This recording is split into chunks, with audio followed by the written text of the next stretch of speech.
Hello everyone. आज के इस वीडियो में हम बात करने वाले हैं मैग्नेटिक्स के जितने कॉन्सेप्ट्स हैं वो एक वीडियो में कवर होने वाले हैं। तो मैग्नेटिक्स के कॉन्सेप्ट्स क्या क्या हैं वो देखना। सबसे पहले हम पढ़ेंगे मैग्नेटिक इफेक्ट्स ऑफ करंट, फिर हम पढ़ेंगे मैग्नेटिज्म के बारे में, फिर हम पढ़ेंगे ईएमआई के बारे में, इलेक्ट्रोमैग्नेटिक इंडक्शन, और फिर हम पढ़ेंगे एसी अल्टरनेटिंग करंट। इस वीडियो के बाद पूरा का पूरा इलेक्ट्रोडायनेमिक्स सेक्शन जो है वो कंप्लीट हो जाएगा, जिसमें इलेक्ट्रोस्टैटिक्स आता है, capacitance, current, electricity, magnetism, magnetic effects of current, EMI and AC, ये पूरा का पूरा कवर हो जाएगा। ठीक है, फिर हम उसके बाद मॉडर्न फिजिक्स और सिर्फ ऑप्टिक्स बच जाएगा, जो कि आने वाले कुछ दिनों में वीडियोस आपके पास आ जाएंगी। So let's start with first of all magnetic effects of current, और उसमें भी सबसे पहले जो चीज़ पढ़नी है वो है बायो सवार्ट लॉ।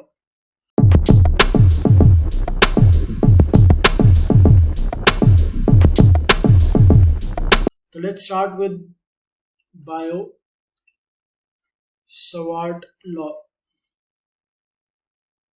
ठीक है, तो बेसिकली बायो सवार्ट लॉ क्या कहता है कि भाई अगर आपको किसी भी करंट एलिमेंट की वजह से किसी पॉइंट पर पर्टिकुलर मैग्नेटिक फील्ड निकालना है तो कैसे निकालेंगे। तो जैसे कह दो ये करंट कैरिंग वायर कुछ भी है, उसमें कुछ आई करंट जा रहा है, और अगर ये लेंथ ये मान ले तो ये डीएल लेंथ मान ले तो आइडियल करंट एलिमेंट हो जाएगा, और ये यहाँ से आर डिस्टेंस पर पॉइंट पी हो तो इस पॉइंट पी पर डीबी जो है वो आ जाता है mu naught I by 4 I D L sine theta, basically I D L sine theta upon 4 pi times R square.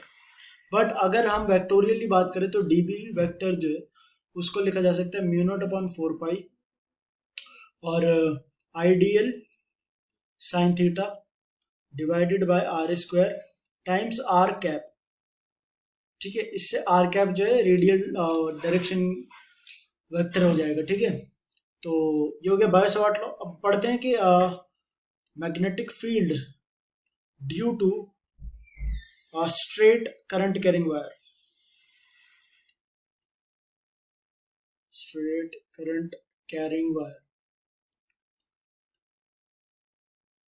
बाकी अगर आपको ये चैप्टर डिटेल में पढ़ना है तो आप क्या कर सकते हो, मैग्नेटिक इफेक्ट्स ऑफ करंट की प्लेलिस्ट को एक्सेस कर लीजिए, उसमें क्वेश्चंस भी हैं साथ साथ में, जिससे आपकी प्रैक्टिस हो जाएगी।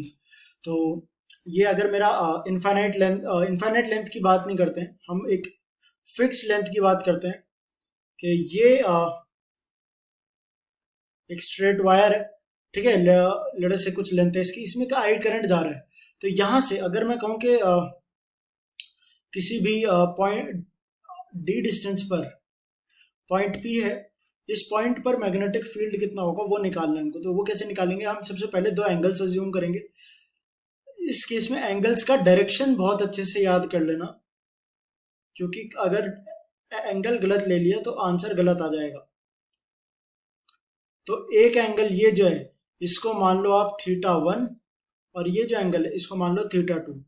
तो बीपी जो है आपका ब्लड प्रेशर नहीं, magnetic field at point P, ये कितना आ जाएगा, ये आ जाएगा mu not upon 4 pi I by D, और साथ में आएगा sine of θ1 plus sine of θ2। ठीक है, ये मैग्नेटिक फील्ड होगा। और अगर यहाँ पर इनफाइनाइट वायर ले लो तो θ1 और θ2 दोनों के दोनों जो है π/2 को टेंड करेंगे, हाँ के ना। तो फिर वैल्यू आ जाएगी 1 1 ऐड हो जाएगा, 4 से 2 कैंसिल हो जाएगा, 2 बचेगा नीचे, तो आंसर आ जाएगा mu naught I upon 2 pi D, जो कि इंपॉर्टेंट रिजल्ट है। अब बात करेंगे magnetic field due to coil, current carrying coil है, बेसिकली सर्कुलर लूप कह दो, कॉइल कह लो, सर्कुलर लूप करते हैं। ठीक है, तो कैसे करना है कि ये एक लूप हो गया सिंपल सा, बार ड्रॉ कर लेते हैं पूरा ऐसा। ठीक है, और इसका लेटेस्ट से ये जो रेडियस है ये है आर, आई डिस्टेंस पर पॉइंट है पी, डी डिस्टेंस पर बेसिकली पॉइंट है पी, और करंट इसमें आई है। तो मैग्नेटिक फील्ड कितना हो जाता है, ये सिंपल सा है mu naught I R square upon 2 times of R square plus D square raise to the power 3/2, ये रिजल्ट होता है। और अगर एन टर्न्स है तो एन से मल्टीप्लाई कर देंगे। ठीक है, सिंपल सा रिजल्ट है, ये याद रखना। ठीक है, अब आगे हम बात करेंगे यहाँ से कि अगर पूरा कंप्लीट लूप नहीं है, एक आर्क दे दूँ मैं, उस केस का रिजल्ट कैसे याद रखना है, B vector due to arc. ठीक है, तो कुछ ऐसा आर्क होता है। ठीक है, लेट अस से कि इसका जो ये जो सेंटर ऑफ कर्वेचर है सी है, और ये रेडियस आर है, और ये एंगल जो है सबटेंड कर रहा है फाई, और करंट आई है। तो magnetic field at C B C वो कितना हो जाएगा हमारा, सिंपल सा आपको याद कैसे रखना है, mu naught I upon 2 pi R एक, और ब्रैकेट में आएगा 5/2 पाई। तो बेसिकली ये जो पाई है इसको हटा दो, ऐसे याद रखना, mu naught I upon 2 R times 5/2 pi. कैसे याद कैसे रखोगे कि ये तो हो गया मैग्नेटिक फील्ड, और ड्यू टू कंप्लीट लूप है ना एट सेंटर, और ये कितना हो जाएगा 5/2 पाई, मतलब जो भी एंगल सबटेंड कर रहे हैं divided by total angle of loop कितना होता है 2 पाई होता है। उस तरीके से आप लोग इसको याद रख सकते हो। आगे बढ़ते हैं सोलेनॉइड के केस में। अब सोलेनॉइड क्या होता है ये आप लोगों को पढ़ना है, तो इसकी जो फर्स्ट लेक्चर है मैंने पढ़ाया हुआ है मैग्नेटिक इफेक्ट्स ऑफ करंट का, उसमें बताया कि इसका यूज क्या और होता क्या है ये। तो बेसिकली इस तरीके से आप बना सकते हो।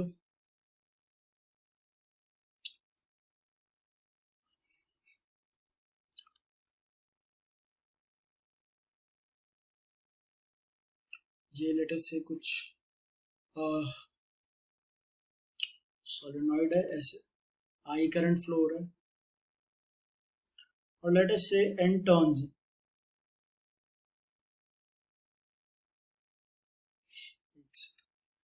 इसको थोड़ा सीधा ड्रॉ कर लेना, ठीक है। तो लेटेस्ट से कि इसका जो रेडियस है वो कितना है आर है, करंट आई जा रहा है, और number of turns per unit length N है। यह है number of turns per unit length. ठीक है, तो इस केस में आप लोगों को अगर मैग्नेटिक फील्ड निकालना है किसी भी पॉइंट पर, इस एक्सिस पे, एक्सिस है ना ये, इस एक्सिस पर लेट्स से ये पॉइंट है पी, इस पॉइंट पर मैग्नेटिक फील्ड निकालना है, तो कैसे निकालेंगे, दो एंगल एज्यूम करने हैं, θ1 θ2 या अल्फा बीटा जो भी मन करे वैसे एज्यूम करो।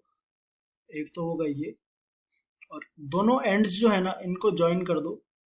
ठीक है, और मर्जी आपकी, इसको θ1 मान लो, इसको θ2 मान लो। ठीक है, तो इसका जो रिजल्ट आता है ये आता है mu not ni/2 times cos of θ1 plus cos of θ2। तो यहाँ पर अगर मैं बात करूँ for an infinite long solenoid, उसके लिए क्या होता है, on the axis B axis जो है बेसिकली वो आ जाता है म्यू नॉट ni। ठीक है, इनफाइनाइट लेंथ के लिए, और डिवाइड बाय 2 कर देंगे तो वो सेमी इनफाइनाइट हो जाए, मतलब कंप्लीट आधा, एक एंड पता है हमें, दूसरा एंड नहीं पता, वो होता है सेमी इनफाइनाइट। ठीक है, ये हो गया सोलेनॉइड। अब हमें बात करनी है मैग्नेटिक फील्ड लाइंस की। तो बेसिकली मैं यहाँ पर मैग्नेटिक फील्ड लाइंस को नहीं करा रहा हूँ, बिकॉज सिमिलर केसेस है मैग्नेटिक फील्ड लाइंस के as such of electric field lines. तो अगर आपने इलेक्ट्रिक फील्ड वाली वीडियो देखी है तो उससे सिमिलर कॉन्सेप्ट है यहाँ पर। बस एक चीज याद रखनी है आपको मैग्नेटिक फील्ड लाइन के केस में, कि magnetic field lines closed loop बनाती हैं that start from north pole and terminate at south pole. ये एक चीज याद रखनी है आपको, तो लिखवा नहीं रहा हूँ, बेसिकली कॉन्सेप्ट है समझने का। तो अब बात करनी है मुझे magnetic force, magnetic force on moving charge. Basically अब हमने अभी तक जो पढ़ा ये था मैग्नेटोस्टैटिक्स, अब हम मैग्नेटोडायनेमिक्स की तरफ जा रहे हैं। ठीक है ना, तो मैग्नेटिक फोर्स क्या देती है, force vector is equals to Q times V cross B. कैसे आता है यहाँ नहीं बताऊंगा, जब डिस्कशन हो चुका है इसका वहां पर आप देख सकते हो। ठीक है, और वैसे इसका यूज भी नहीं, आपको याद रखना है कि क्या होता है बस। ठीक है, तो बेसिकली अब मूविंग चार्ज की बात करनी है अपने को इन मैग्नेटिक फील्ड।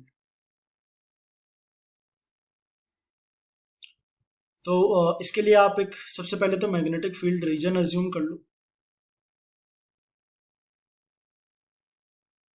ठीक है, पूरा ये रीजन है बहुत बड़ा, सिर्फ इतना छोटा सा रीजन ना समझे, बहुत बड़ा रीजन है। ठीक है, और लेट अस से इस केस में मैग्नेटिक फील्ड है बी, और ये जो मेरा पार्टिकल है यहां से स्टार्ट कर रहे हैं, ठीक है। और लेट अस से कि ये पार्टिकल किसी एंगल पर इस फील्ड में एंटर करता है। लेट अस से ये एंगल है कितना, थीटा, और ये पार्टिकल है क्यू, इसका चार्ज है, और एम इसकी मास है, और वी इसकी वेलोसिटी। तो क्या होगा कि ये जो है ये मूव करेगा इस फील्ड में और फिर ऐसे निकल जाएगा, और यहाँ पर निकलने वाला जो एंगल है ये सेम होगा थीटा, ठीक है। कैसे होगा ये चीज आप लोगों को समझनी है तो आप वो देख सकते हो, ये मैथमेटिक्स लगेगी थोड़ी सी, वर्टिकली अपोजिट एंगल से। चलो फिर ये एक सेमी सर्कुलर लूप बन गया, तो सेंटर इसका सी है, तो ये लेटेस्ट से ये इसका आर है, ठीक है। तो इस केस में सबसे पहले जो फोर्स है वो क्या हो जाएगी, क्यू वी बी, और यही हमें पता है कितनी होगी, M V square by R, centripetal force के बराबर होनी चाहिए।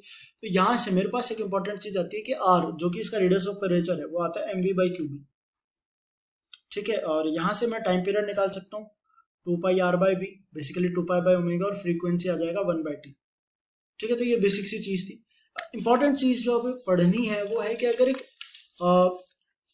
एक कन्फाइंड लेंथ का आपके पास मैग्नेटिक फील्ड हो, ये हेडिंग नहीं लिखवा रहा हूँ, कॉन्सेप्ट समझा रहा हूँ, सिर्फ वो समझो कि इस तरीके से एक छोटा मैग्नेटिक फील्ड लेंथ है, एरिया जो है इसका बहुत छोटा है, मतलब ये लेंथ जो है डी है, मतलब इतनी छोटी लेंथ में ही ये एग्जिस्ट कर रहा है, ये मैग्नेटिक फील्ड है बी। और ये मैं एक पार्टिकल को लाऊं यहां से ऐसे इस लाइन के अलॉन्ग, यहां से एंटर कर रहा है particle Q M V velocity से, ठीक है। तो क्या होगा, डेफिनेटली इस पर एक फोर्स लगेगी, कैसे कि finger left, Fleming's left hand rule के मैग्नेटिक फील्ड अंदर, वेलोसिटी राइट हैंड साइड में, तो एक फोर्स ऊपर लगनी स्टार्ट हो जाएगी, इस वजह से ये भी कर्व होगा थोड़ा सा ऐसा, एंड देन इट विल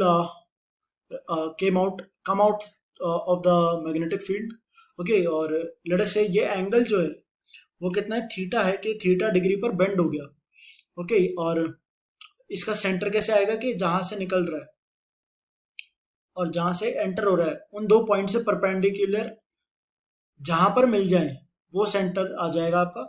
और लेट अस से कि ये जो रेडियस है आर है और ये डिस्टेंस डी है ना, ये डिस्टेंस कितना है डी है, और रेडियस ऑफ कर्वेचर आर है।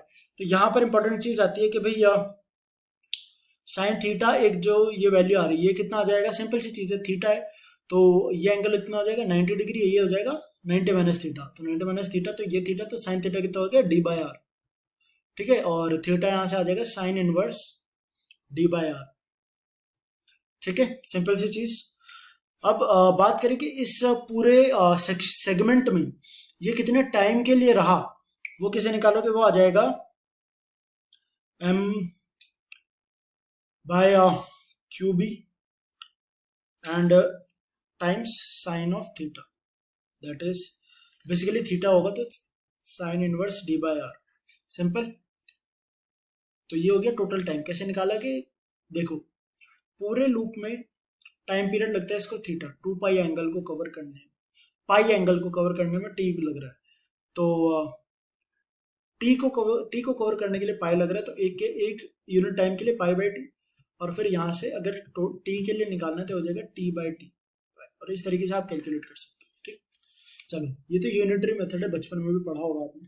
फिर बात करते हैं कि अगर ये तो मैंने केस लिया कि भाई मैग्नेटिक फील्ड परपेंडिकुलरली मूव कर रहा है, बट अगर मैं कहूँ कि किसी एंगल पर हो, तो लेट अस से कि ये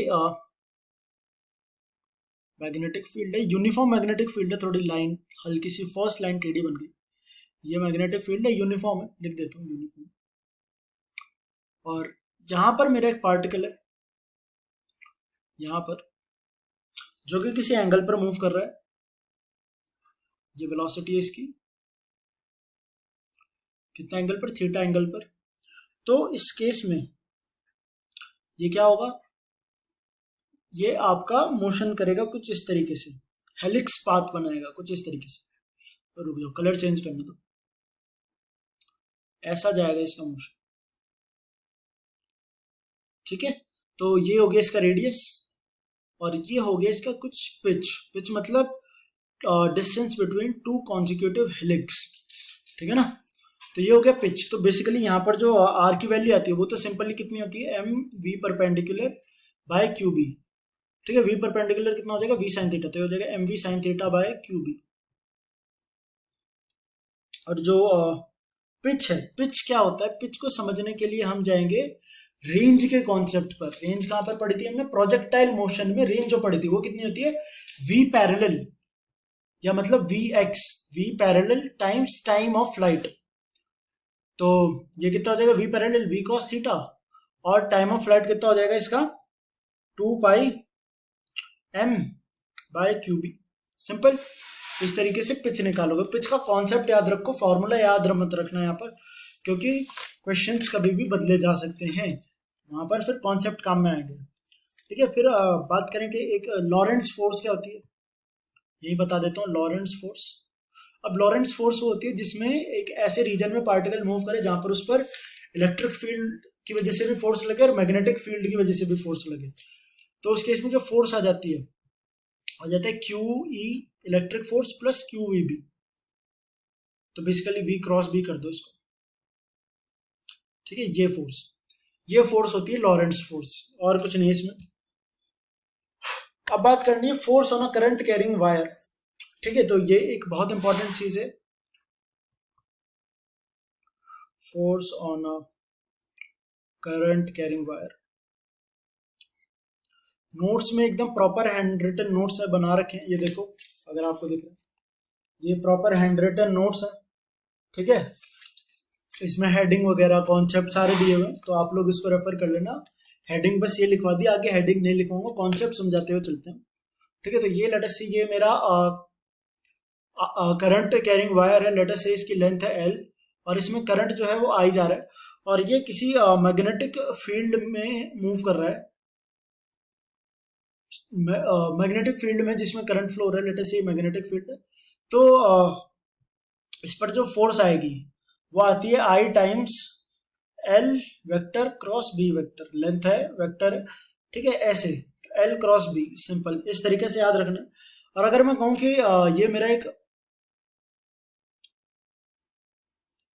वायर है, इसका दो टर्मिनल्स है ए बी, और इनकी जो लेंथ है वो एल है और करंट आई है, तो इस केस में भी जो फोर्स आएगी वो बी आई एल ही आएगी, ठीक है। ये इंपॉर्टेंट चीज याद रखनी है यहाँ पर। चलो फिर बात करते हैं, टर्म आता है मैग्नेटिक मोमेंट। मैग्नेटिक मोमेंट क्या होता है, बेसिकली एम वेक्टर, और इसकी वैल्यू होती है एन आई ए, ठीक है। तो फिर इसको याद रखने का तरीका आई क्रॉस ए होता है, वैसे तो आई क्रॉस ए नहीं, सॉरी ए वेक्टर, इसको याद रख सकते हो आई एन ए वेक्टर, तो मीना से याद रख सकते हो आप इसको, ठीक है। ये हो गया मैग्नेटिक मोमेंट। फिर बात करते हैं टॉर्क की, कि कोई भी लूप रखा हुआ है मैग्नेटिक फील्ड में, तो उस पर टॉर्क जो आता है वो आ जाता है एम क्रॉस बी, ठीक है। कैसे आता है ध्यान रख, यहाँ ये मैंने प्रूफ बताया हुआ है। फिर टॉर्क हो गया, और फिर आती है एनर्जी, है ना, वर्क डन कर सकते हो, energy work done in rotating, तो किसी थीटा एंगल से रोटेट किया तो वर्क डन आ जाता है M B 1 - cos of theta. वैसे इसको निकालने का तरीका जो होता है वो होता है D W is equals to tau D theta, और इसका इंटीग्रल θ1 से θ2, और ऐसे ऐसे निकालना, याद रखोगे तो ज्यादा अच्छा रहेगा इंस्टेड ऑफ फॉर्मूला। चलो ये चीज हो गई। अब बात करते हैं, यहाँ पर हमने मैग्नेटिक इफेक्ट्स ऑफ करंट खत्म किया बहुत ही जल्दी। अब बात करनी है हमको मैग्नेटिज्म की, तो मैग्नेटिज्म में सबसे पहले पोल स्ट्रेंथ बता देता हूँ। पोल स्ट्रेंथ क्या होती है, पोल स्ट्रेंथ होती है मैग्नेटिक स्ट्रेंथ ऑफ एनी पोल, मतलब कि ये एक मैग्नेट है, बार मैग्नेट, नॉर्थ पोल है इसका, ये साउथ पोल है, तो नॉर्थ पोल को प्लस एम बोलते हैं और ये माइनस एम, मैग्नेटिक डाइपोल की तरह समझ लो इसको। तो मैग्नेटिक डाइपोल में डाइपोल की जो वो होती थी पी वेक्टर, क्या होता है, डाइपोल स्ट्रेंथ, राइट। तो उसी तरीके से पोल स्ट्रेंथ, यहाँ पर मैग्नेटिक पोल स्ट्रेंथ होती है, मैग्नेटिक इंटेंसिटी बताती है कि कितनी ज्यादा हो सकती है, ठीक है। और मैग्नेटिक डाइपोल क्या होता है, सेम एज इलेक्ट्रिक डाइपोल, जैसे प्लस एम माइनस एम का। और फिर बात करनी है हमको कि magnetic field due to a single dipole. अब मतलब एक है एम, इसके कारण आर डिस्टेंस पर पॉइंट पी है, तो ये मैग्नेटिक, ये एम कोई पॉइंट नहीं है, पोल स्ट्रेंथ है, ठीक है। तो इसके कारण मैग्नेटिक फील्ड हो जाता है mu not upon 4 pi M by R square, ठीक है। बात करें कि अगर बार मैग्नेट के कारण, मतलब एक मैग्नेटिक डाइपोल के कारण इलेक्ट्रिक फील्ड को देखा जाए, मैग्नेटिक फील्ड को, तो सिमिलर, बिल्कुल सिमिलर है इलेक्ट्रिक डाइपोल की तरह, कि अगर एक्सिस पर कोई पॉइंट है, let us say R distance पर पॉइंट है पी, तो magnetic field at point P जो है वो आ जाता है minus mu not upon 4 pi. Minus क्यों? वो अट्रैक्टिव नेचर को शो कर रहा है, M vector by R cube, ठीक है। अगर किसी एक्सिस पर, इस पर इक्वेटर पर आर डिस्टेंस पर पॉइंट क्यू है, तो magnetic field at point Q क्या हो जाएगा, म्यू नॉट, तो ये बेसिकली यहाँ पर 2 से मल्टीप्लाई कर दो, 2 mu naught M vector by R cube divided by 4 pi, sign negative है। बात करें किसी जनरल पॉइंट पर, जैसा कि हमने इलेक्ट्रिक डाइपोल के लिए भी किया था कि आर डिस्टेंस पर पॉइंट है, लेट अस से अल्फा, नहीं पॉइंट बी, ए मान लो पॉइंट ए, तो इस केस में magnetic field at point A जो है वो आ जाता है mu naught M by 4 pi R cube 1 plus 3 cos square theta का रूट, ठीक है, इस तरीके से, राइट। और यहाँ पर अगर बात करें कि एक तो देखो, एक इसके एक्सिस पर होगा फील्ड और एक इसके परपेंडिकुलर होगा, तो जो नेट फील्ड आएगा वो कुछ इस डायरेक्शन में आएगा बी ए, तो ये किसी फाई एंगल पर है, तो tan फाई जो है वो कितना हो जाता है हमारा, tan of theta divided bye 2, ठीक। चलो आगे बढ़ते हैं अर्थ मैग्नेटिज्म या टेरेस्ट्रियल मैग्नेटिज्म पर। तो इसके मैं नोट्स दे रहा हूँ आपको, ये पढ़ लेना। चीज़ें यहाँ पर एक डिक्लेनेशन होता है, मैंने नोट्स एकदम बहुत अच्छे से बनाए हुए हैं, आप इस चीज़ को पढ़ सकते हो, तो उससे आपके एकदम कॉन्सेप्ट सारे क्लियर हो जाएंगे, ठीक है। ईएमआई पे बढ़ते हैं, क्योंकि ईएमआई इंपॉर्टेंट है, क्वेश्चंस वहाँ से ज़्यादा आते हैं और 100% आते हैं, ये गारंटी है ईएमआई। और ये जो मैग्नेटिज्म है बेसिकली सिर्फ जे मेन के सिलेबस में है, जे एडवांस के लिए मैग्नेटिज्म नहीं है आपका, मैग्नेटिक इफेक्ट्स ऑफ करंट है, ईएमआई है और एसी है, ठीक। सबसे पहले मैग्नेटिक फ्लक्स की बात कर लेते हैं। मैग्नेटिक फ्लक्स तो बेसिकली ये फ्लक्स क्या होता है, number of field lines passing. अब मैग्नेटिक है तो magnetic field lines passing through area, मतलब कि ये एक एरिया, एक बेसिकली एरिया इसका क्या हो जाएगा, परपेंडिकुलर हो जाएगा एरिया सरफेस, और इससे किसी एंगल पर मैग्नेटिक फील्ड लाइंस पास हो रही है, लेट अस से बी, मैग्नेटिक फील्ड है बी थीटा एंगल पर, तो फ्लक्स हो जाएगा, मैथमेटिकली लिखा जाता है बी ए कॉस थीटा, ठीक। और ऐसा यूनिट क्या हो जाती है इसकी, वीबर, ठीक। ये हो गया मैग्नेटिक फ्लक्स। अब बात करते हैं फेराडेज लॉ। फेराडेज लॉ क्या कहता है, बेसिकली ईएमएफ देता है, ईएमएफ क्या है, induced, that is minus D phi by D T, मतलब अगर फ्लक्स को चेंज करा जाए किसी भी तरीके से, तो बेसिकली एक ईएमएफ जनरेट हो जाती है उस पर्टिकुलर कंडक्टर में, ठीक है, वो हो जाती है इतनी, और ये हो जाता है minus D by D T of B A cos theta, और करंट कितना आ जाता है यहाँ से, अगर रेजिस्टेंस लगा दें इस पर्टिकुलर कंडक्टर के अक्रॉस, तो वो हो जाएगा ई बाय आर, ठीक। अब यहाँ से 3 चीजें दिख रही होंगी आपको, बी ए और कॉस थीटा। तो बेसिकली फ्लक्स 3 तरीके से चेंज किया जा सकता है। पहला बी से, बी मतलब मैग्नेटिक फील्ड को चेंज किया जाए, या तो इंक्रीज करो डिक्रीज करो, उससे फ्लक्स चेंज होगा तो ईएमएफ जनरेट हो जाए। एरिया चेंज करने का मतलब क्या है कि मूव कर रहे हैं, किसी मैग्नेटिक रीजन फिक्स है उसमें कंडक्टर मूव कर रहा है, मूव करने से एरिया हर पॉइंट पर चेंज होगा, ठीक। और फाई क्या हो जाता है आपका एंगल, ठीक है। अब एंगल कैसे चेंज करोगे, रोटेट कर दोगे किसी चीज को तो उसका एंगल चेंज हो जाएगा, ठीक है।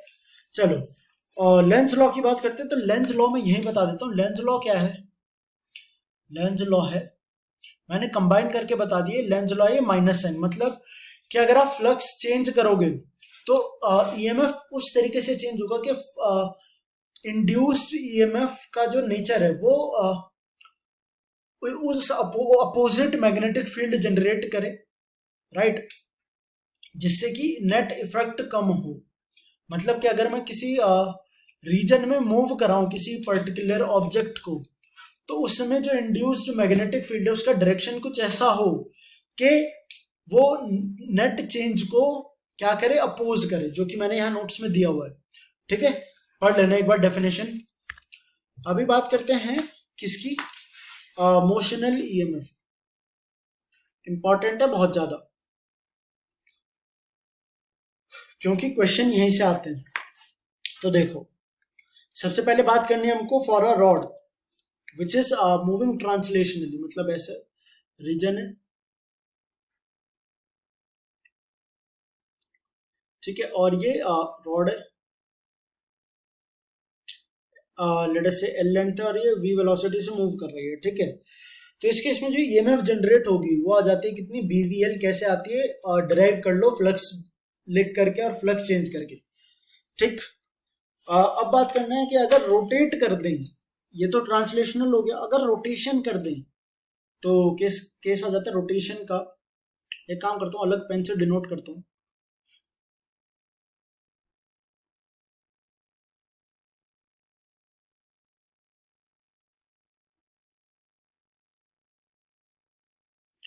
कि ये एक मेरा सेम सेम रॉड है, ठीक है, ऐसे, और लेटेस्ट से इस पॉइंट के अबाउट मैंने हिंज कर दिया, और ये ऐसे ओमेगा वेलोसिटी से रोटेट कर रही है।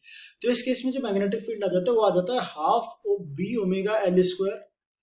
ठीक है, इस तरीके से, राइट। चलो, where omega is that angular velocity. फिर बात करना है कि सेल्फ इंडक्शन क्या होता है। तो बेसिकली सेल्फ इंडक्शन होता है हमारा induction of EMF in a coil due to its own current change. मतलब कि अगर कोई कंडक्टर है, उसमें करंट चेंज हो रहा है, तो उसके अंदर ही इंड्यूस्ड ईएमएफ आ जाती है, और उसी को सेल्फ इंडक्शन कहा जाता है। और ये जो आती है ये ईएमएफ, ये क्या है, सेल्फ इंडक्शन। सेल्फ इंडक्शन का कॉन्सेप्ट है, तो इंड्यूस्ड ईएमएफ है, ठीक है, सेल्फ इंडक्शन। ये ईएमएफ जो है प्रोपोर्शनल आती है करंट चेंज के। तो अगर आप इसको ईएमएफ को लिखोगे, प्रोपोर्शनलिटी साइन हटाओगे, तो एक कांस्टेंट आता है L D I by D T, where L is self inductance. ठीक है, चलिए ये चीज आगे समझ में। अब बात करनी है हमको self inductance of a solenoid. ठीक है, तो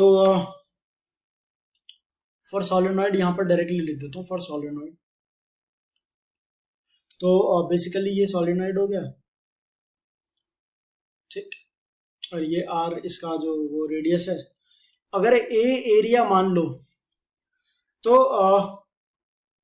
हम कंडीशन ले रहे हैं कि एल बहुत बड़ा है आर से, तो इस केस में जो सेल्फ इंडक्टेंस की वैल्यू आती है वो आ जाती है mu naught N square pi R square L. कभी डायरेक्ट फॉर्मूला बेस्ड क्वेश्चन आ जाए तो कर लेना ऐसे, बाकी इससे क्वेश्चन आएगा नहीं। फिर बात करना है इंडक्टर। अब इंडक्टर एक डिवाइस है जिसको रिप्रेजेंट किया जाता है ऐसे, मतलब जैसे कैपेसिटर हो गया, रेजिस्टेंस हो गया, ऐसे ही इंडक्टर होता है, और इसकी इंडक्टेंस होती है एल। ठीक है, अगर ये करंट आई जा रहा है ऐसे, तो इसके अक्रॉस जो पोटेंशियल डिफरेंस जनरेट हो जाएगा वो हो जाएगा L D I by D T. ठीक, चलो अब आगे बात करते हैं कि एनर्जी स्टोर्ड इन इंडक्टर। तो एनर्जी अगर स्टोर की बात करें तो वो हो जाती है half L I square. Similarly कैसे, कैपेसिटर में क्या होता है, Q square by two C, right. तो उसी तरीके से कर सकते हो आप याद। फिर यहाँ पर एक चीज आती है एनर्जी पर यूनिट वॉल्यूम, तो वो आ जाती है हमारी B square upon two mu naught, जो कि आप लोगों को याद रख लेना है, अच्छी चीज है। चलो अब बात करना है हमको एलआर सर्किट की। LR circuit across direct current, ये ऑल्टरनेटिंग करंट में भी एलआर सर्किट आएगा, वहां पर भी पढ़ेंगे इसको, बट वहां पर ऑल्टरनेटिंग वोल्टेज होगी। तो ये मेरा हो गया आर, ये हो गया एल, और ये बैटरी, और ये स्विच। तो अगर मैं कहूं कि किसी time t equals to zero पर, t इक्वल्स टू जीरो पर मैंने स्विच क्लोज कर दिया, इधर से वेलोसिटी इसकी ईएमएफ v है, रेजिस्टेंस है r, और ये इंडक्टर है l। चलो तो इस केस में जो करंट है वो कितना आ जाता है, डायरेक्ट रिजल्ट लिख रहा हूं, सिमिलर टू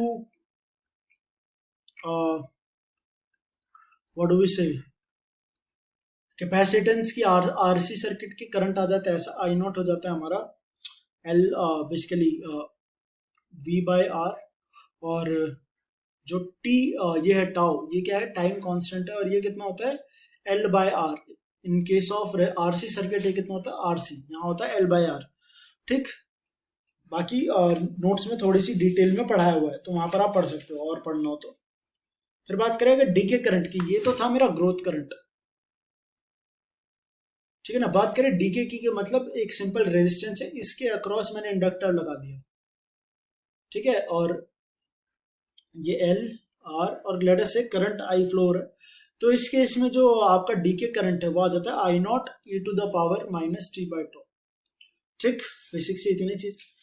फिर एक चीज आती है म्यूचुअल इंडक्टेंस। म्यूचुअल इंडक्टेंस क्या होता है कि जब भी आप कोई भी दो कॉइल ले लो, ठीक है, और उनको प्लेस कर दो साथ में, ठीक है, और एक कॉइल में करंट डाल दो, आप करंट लगाओ, तो क्या होता है कि दूसरे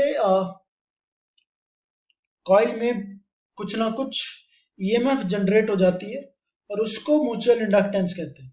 ये फिनोमेना होता है, इसको कहते हैं म्यूचुअल इंडक्टेंस, मतलब फ्लक्स चेंज होता है तो ईएमएफ भी जनरेट हो जाती है, ठीक है। और फिर बात करें सीरीज कॉम्बिनेशन ऑफ इंडक्टर की, तो सीरीज कॉम्बिनेशन ऑफ इंडक्टर का एल इक्विवेलेंट कैसा आता है, सिमिलर आता है जैसा रेजिस्टेंस हो उसकी तरह। और पैरेलल के लिए 1 by L equivalent equals to 1 by L one plus 1 by L two, similarly dash dash dash. ठीक, कोई बड़ी बात नहीं है इसमें, ठीक है। यहाँ पर हमने देखो, हमने मैग्नेटिक इफेक्ट्स ऑफ करंट कर लिया, मैग्नेटिज्म कर लिया, और इलेक्ट्रोमैग्नेटिक इंडक्शन के जितने कॉन्सेप्ट हो सकते थे वो भी कर लिए।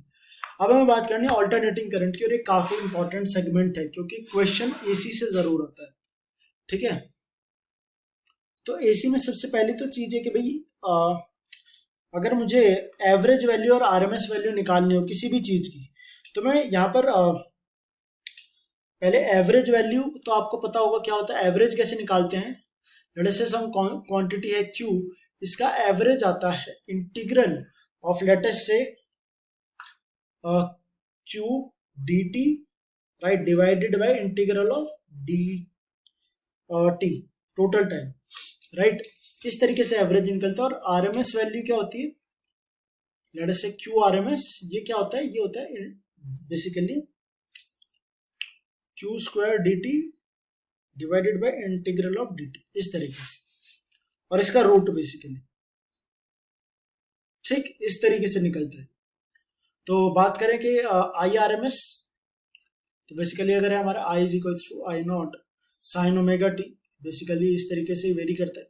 तो ये आई जो है वो कितना हो जाएगा, I R M S I naught by root two, और ई आर एम एस मतलब एसी वोल्टेज, वो भी उसका आर एम एस वैल्यू भी होती है ई नॉट बाय रूट टू, ठीक है। आर एम एस वैल्यू और इसका एवरेज वैल्यू बेसिकली अगर साइन का फंक्शन है तो कितनी हो जाती है, आप चेक कर लो फॉर्मूला लगा करके, जैसा एवरेज का फॉर्मूला बताया उससे कर लो, ठीक है। अब बात करते हैं सीरीज एसी सर्किट की, ये चीज इंपॉर्टेंट है। अब बेसिकली सर्किट सी इसमें जो हमें पढ़ने हैं, दैट इज सीरीज एसी। पहले बता देता हूँ, सीरीज एसी, सीरीज रुक जाओ, सीरीज रेजिस्टर, फिर pure resistor, pure capacitor, pure inductor, फिर series inductor and resistor, series inductor and capacitor, and series capacitor and resistor, and फिर हमें पढ़ना है सीरीज एलसीआर सर्किट, ठीक है, मतलब जिसमें सारे सीरीज में। तो टोटल 7 केसेस हैं जो कि हमें यहाँ पर पढ़ने। तो let's start with for resistance only, कि ये रेजिस्टर है, ये बेसिकली अब एसी वोल्टेज को इस तरीके से शो किया जाता है। लेट अस से इसकी ईएमएफ है ई, ये हो जाता है ई नॉट साइन ओमेगा टी, और ये आर है, तो डेफिनेटली कुछ ना कुछ करंट आएगा आई, तो जो बेसिकली आई है वो हो जाता है I not sine omega t, I not हो जाता है E by R, I not है E by R, E not by R basically. और जो पोटेंशियल डिफरेंस है across this resistor I R और वी आर कर लो इसमें, ठीक है। वी आर कितना हो जाता है, वी आर हो जाता है इस केस में I into R, that is basically I not R sine omega T.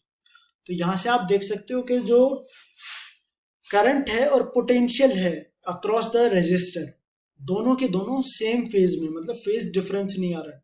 ये चीजें याद रखना, क्योंकि जब हम सीरीज सर्किट्स पढ़ेंगे, कॉम्बिनेशंस बेसिकली, तब ये चीज याद आती है। अब बात करते हैं फॉर कैपेसिटर ओनली। तो ये कैपेसिटर है और ये जो है ईएमएफ वोल्टेज है, बैटरी ऑल्टरनेटिंग, और ये कैपेसिटर का सी। तो यहाँ पर जो हमको चीज याद रखनी है वो थोड़ी इंपॉर्टेंट हो जाती है, क्योंकि यहाँ पर क्वेश्चंस बहुत अच्छे बनते हैं। तो सबसे पहले अगर मैं बात करूं करंट की, तो आईसी जो आता है वो आता है हमारा E not by X C. X C क्या है अभी बताऊंगा, sine omega t plus pi by 2, ठीक है। एक्सी क्या है, एक्सी है कैपेसिटिव रिएक्टेंस। मतलब ऐसा समझ लो कि अगर कैपेसिटर का रेजिस्टर, आसान भाषा में लेमन लैंग्वेज में बोलूं तो कैपेसिटर का रेजिस्टेंस, मतलब ऐसे आइडियल सिचुएशन थोड़ी होगी कि जितना करंट आ रहा है उतना पास कर देगा, कुछ ना कुछ एब्जॉर्ब करेगा अपना चार्ज बनाने के लिए।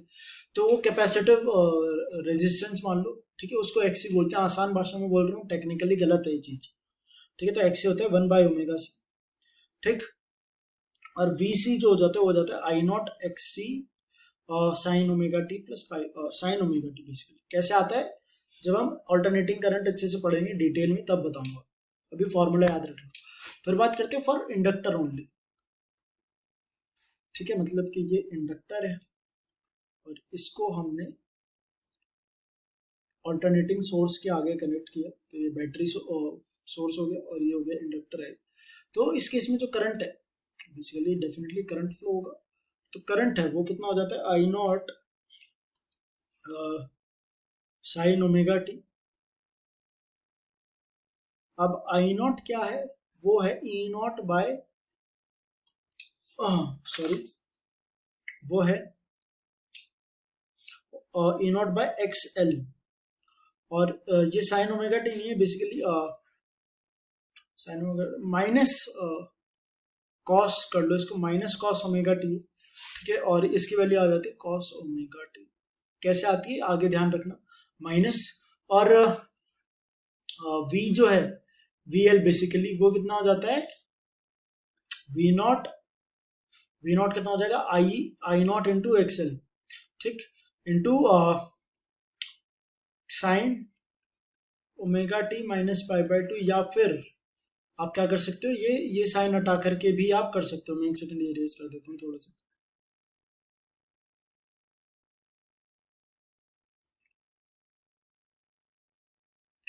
ठीक, ये हो गया। अब एक्सेल क्या है, एक्सेल है इंडक्टर का रेजिस्टेंस, समझ लो आसान भाषा में, और उसकी वैल्यू होती है ओमेगा एल। ओमेगा क्या है, एंगुलर फ्रीक्वेंसी की, मतलब फ्रीक्वेंसी क्या होती है कि एक सेकंड में कितनी बार डायरेक्शन चेंज कर रहा है, राइट, नंबर ऑफ साइकिल्स पर सेकंड। सिमिलरली एंगुलर फ्रीक्वेंसी क्या हो जाएगा, फ्रीक्वेंसी इंटू 2 पाई, मतलब एंगुलरली कितना चेंज कर रहा है, ठीक है। तो यहां से देखो, अब इंडक्टर के लिए आप देख सकते हो कि जो वोल्टेज है वो लैग कर रहा है पाई बाय 2 से, और कैपेसिटर के लिए वोल्टेज जो है वो लीड कर रहा है पाई बाय 2 से। ये चीज याद रखनी है यहाँ पर, ठीक है। अब हम बात करेंगे सीरीज एलआर सर्किट की, कि मतलब एक एल है, एल से गलत मतलब ना निकाले, एल है आपका इंडक्टर और आर है रेजिस्टर, और ये हमारा बैटरी सोर्स है, ऐसे ये battery source E L R, ठीक। तो इस केस में जो करंट है, डायरेक्ट रिजल्ट से लिख रहा हूं क्योंकि वो इंपॉर्टेंट है, वो होता है हमारा आई नॉट, जो कि हो जाएगा basically E not by R और times sine omega t. But यहाँ पर क्या करंट इंपॉर्टेंट है, नहीं, यहाँ पर वोल्टेज इंपॉर्टेंट है। वोल्टेज अक्रॉस इंडक्टर वो आती है हमारी basically I not into X L sine of omega t plus pi by two, क्योंकि यहाँ पर लीड कर रहा है, लीड करता है इंडक्टर में। और अगर बात करें पोटेंशियल अक्रॉस रेजिस्टर, तो वो simply I not R sine omega t आ जाएगा। ठीक। और यहाँ पर एक चीज आती है कि भाई नेट अगर वोल्टेज बात करें as a function of time across this terminal, let us say A and B, तो इनके अक्रॉस जो पोटेंशियल डिफरेंस है वो कितना हो जाता है, आई नॉट, एक टर्म आता है Z sign omega t plus beta, beta मतलब कुछ ना कुछ फेज डिफरेंस हो सकता है यहाँ पर, राइट। तो वो बीटा होगा, और बीटा कितना हो जाएगा, tan beta basically X L by R. अब यहाँ पर एक टर्म लिखा मैंने जेड, जेड क्या है, जेड है इम्पीडेंस। मतलब अगर हम रेजिस्टर का रेजिस्टेंस और इंडक्टर का रेजिस्टेंस मतलब रिएक्टेंस, इनका नेट निकालें तो वो कितना हो जाएगा, एक्सएल का स्क्वायर प्लस आर स्क्वायर का रूट, और उसको हम बोलते हैं इम्पीडेंस। बहुत ही लेमन लैंग्वेज में समझा रहा हूँ क्योंकि ये समझना इंपॉर्टेंट है, ठीक है। बाकी जब टेक्निकली अच्छे से पढ़ेंगे तो तब अलग चीज है, राइट। तो सीरीज एल आर सर्किट समझ में आया। बात करनी है सीरीज आरसी सर्किट की।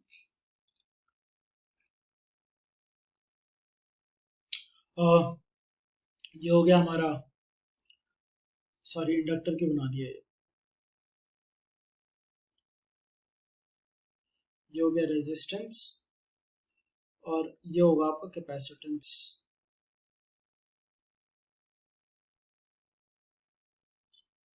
और इसको एक ऑल्टरनेटिंग करंट सोर्स के वोल्टेज सोर्स के साथ लगा दिया, ई और ये आर, और इसको एक्सी लिख लो, एक्सी मतलब ताकि समझने में आसानी रही। तो यहाँ पर जो वी आर है मतलब potential drop across this resistor, it is I not R into sine omega t. ठीक। पोटेंशियल ड्रॉप अक्रॉस कैपेसिटर जो है वो आ जाता है मेरा I not X C times sine of omega t, plus आएगा माइनस आएगा, तो माइनस आएगा क्यों, क्योंकि यहाँ पर वोल्टेज लैग करता है। In case of inductor voltage आपका करंट लैग करता है, वोल्टेज जो है आपका आगे रहता है हमेशा, ठीक है। ये तो नेट जो है voltage as a function of time वो कितनी आ जाती है, वो आ जाती है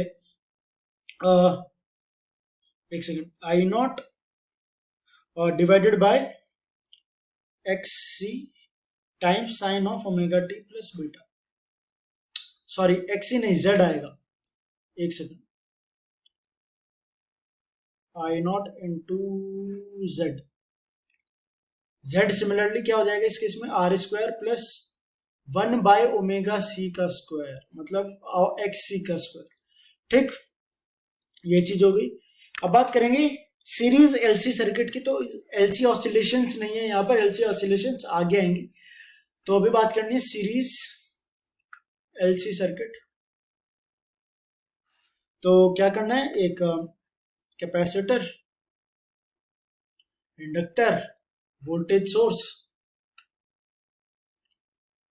जैसे ये हो जाएगा एक्स सी एक्सएल, ठीक है। तो इस केस में जो आपका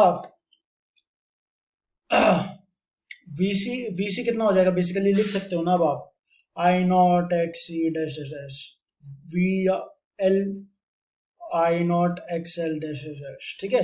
इंपॉर्टेंट चीज है V as a function of T, वो कितना हो जाता है, I not sine I not Z into sine of omega t plus pi by two. कैसे आए ये चीज को समझो कि अगर ये मेरा करंट है, फेज का कॉन्सेप्ट समझ में आता है आप लोगों को, जो कि मैंने पढ़ाया भी, कहाँ पर पढ़ा है, एसएचएम में पढ़ा है मैंने, आपको वेव्स में भी फेज का कॉन्सेप्ट पढ़ा है, तो उसी को देखना। अगर ये करंट आई है तो हमें पता है कि जो हमारा इंडक्टर है उसमें वोल्टेज लीड करती है, तो इसको वीएल लिख सकते हो। बेसिकली वीएल मतलब एक्सएल, अलग अलग चीजें, मतलब कि वोल्टेज लीड कर रहा है। और इन केस ऑफ इंडक्टर वोल्टेज क्या करती है, लैग करती है। तो अगर मैं यहां से इसको हटा करके यहां पर माइनस कर दूं तो क्या आपको कोई प्रॉब्लम है, नहीं ना। तो यहां पर जो Z है वो आ जाएगा कितना, XL माइनस XC, ठीक। इंपॉर्टेंट चीज। आगे बढ़ते हैं कहाँ पर,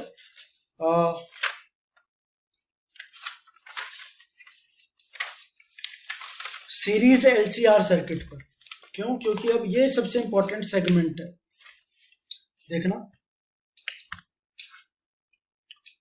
बस अब ये वीडियो अपनी आखिरी सांसें ले रही है, खत्म होने वाली है। ठीक है, तो सीरीज एलसीआर सर्किट क्या होता है कि अगर मैं एक इंडक्टर, फिर एक कैपेसिटर और एक रेजिस्टर को कनेक्ट कर दूं, और ये, एक सेकंड रुको यार, इसको इरेज करने दो।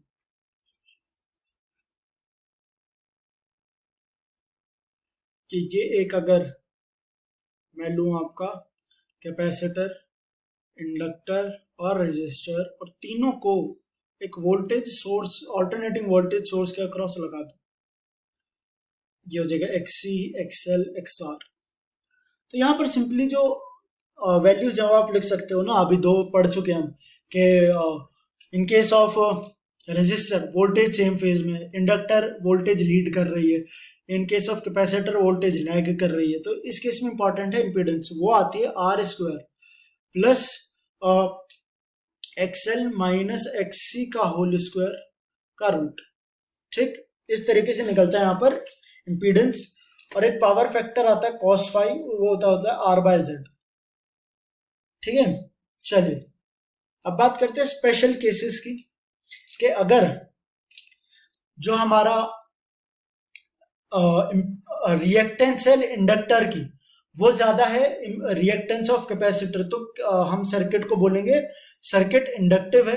अगर केस उल्टा हो जाए कि भैया कैपेसिटर की जो रिएक्टेंस है वो ज्यादा है देन इंडक्टर, तो हम कहेंगे सर्किट जो है वो प्योर कैपेसिटिव सर्किट। और अगर बराबर है तो हम कहेंगे कि सर्किट जो है वो क्या है, प्योरली रेजिस्टिव है। तो वो सिमिलर केस होगा जैसा कि हमने प्योर रेजिस्टर के केस में पढ़ा था। ठीक है, चलो अब यहाँ पर पढ़ना है हमको power in AC circuit. Power, तो पावर बेसिकली हमें पता है VI होता है, तो इस तरीके से पावर निकाल लेना, वो EMF का as a function into current, तो उससे निकल जाएगा। बात करनी पी एवरेज की है, क्या एवरेज वैल्यू कितनी आती है, तो वो आती है हमारी VRMS IRMS cos फाई। ठीक है, तो VRMS कितना हो जाएगा, V0/√2, IRMS I0/√2 cos phi R by Z. तो ये हो जाएगा V0 I0 R/2 Z। ठीक है, इस तरीके से एवरेज पावर निकाल सकते हैं। ठीक, चलो एक चीज आती है कि भैया रेजोनेंट फ्रीक्वेंसी क्या चीज होती है, कि भैया इन केस ऑफ LC ऑसिलेशंस एक बेसिकली कुछ ना कुछ फ्रीक्वेंसी होगी रेजोनेंस की, तो उसको हम लिखते हैं ओमेगा, और वो आती है 1/√LC। अब बेसिकली रेजोनेंस कब होगा, जब आपका करंट मैक्सिमम हो या फिर इम्पीडेंस मिनिमम हो जो कि जीरो होती, is equals to resistance not zero, XL और XC बराबर हो, तब हमारी ये फ्रीक्वेंसी आती है। मतलब लिख सकते हो XC is equals to XL, condition of resonance. ठीक है, अब रेजोनेंस का जब कॉन्सेप्ट है ना, ये जब डिटेल में पढ़ेंगे तब बहुत एक अच्छा एक फन फैक्ट भी है जो मैं आपको बताऊंगा जब इसको डिटेल में पढ़ेंगे तब। तो बेसिकली क्वालिटी फैक्टर की बात करें कि क्वालिटी फैक्टर क्या होता है, ये एक रेशियो होता है। ठीक है, Q is equals to omega, resonance frequency इसको ओमेगा आर बोलते हैं, divided by omega 1 minus omega 2, that is change in angular frequency. मतलब आप ये कर्व देखो अगर करंट और ओमेगा का, तो करंट आता है ऐसे, ऐसा कर्व आता है, ये मैक्सिमम वैल्यू ओमेगा आर, और किसी वैल्यू पर यहाँ पर दो वैल्यूज आएंगी ओमेगा 1 ओमेगा 2 या आई मैक्स। तो इससे आप निकाल सकते हो क्वालिटी फैक्टर। बेसिकली इसका प्रैक्टिकल एप्लीकेशन है जो कि आप लोग अपने फर्स्ट ईयर में ही पढ़ेंगे। आप इसके ऊपर क्या कहते हैं एक्सपेरिमेंट्स भी करेंगे आपके फर्स्ट ईयर में, एसी सोर्स को कनेक्ट करके इंडक्टर्स और ये एलसीआर सर्किट्स में, तो तब आप पढ़ेंगे ये। तो यहाँ पर जो है एलसी ऑसिलेशंस खत्म होता है। ठीक है, एक एलसी ऑसिलेशंस में एनर्जी है तो वो तो बेसिकली आप लिख सकते हो ना कि यू सी कितना हो जाएगा, Q square by two C into sine omega T, sine square omega T. Similarly इस तरीके से आप लिख सकते हो, और यू एल कितना हो जाएगा, हाफ एल आई स्क्वायर। ठीक है, ये हो जाएगा, ये चीज आप देख सकते हो।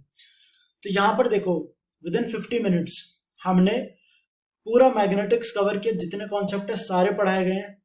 ठीक है, तो हेडिंग वगैरह इतनी नहीं डलवाई, तो नोट्स हैं आप लोग वहां से पढ़ सकते हो। ठीक है, तो आई होप आपको सारी चीजें समझ में आ गई होंगी। तो अब जो है कल मतलब आपके लिए वीडियो आ जाएगी, तो इसका मतलब है कि आज ऑन संडे, बेसिकली संडे को 1 बजे जो है टॉक शो रखा हुआ है मैंने, टॉक सेकंड एपिसोड, जिसमें हम बात करेंगे ट्रिपल आईटी के एक स्टूडेंट है उनके साथ कि कैसे हमने प्रिपरेशन करनी चाहिए, उन्होंने कैसे प्रिपरेशन करी, how did she cleared JEE Main and JEE Advance and then got into triple IT, and computer science की स्टूडेंट है, that is the top branch.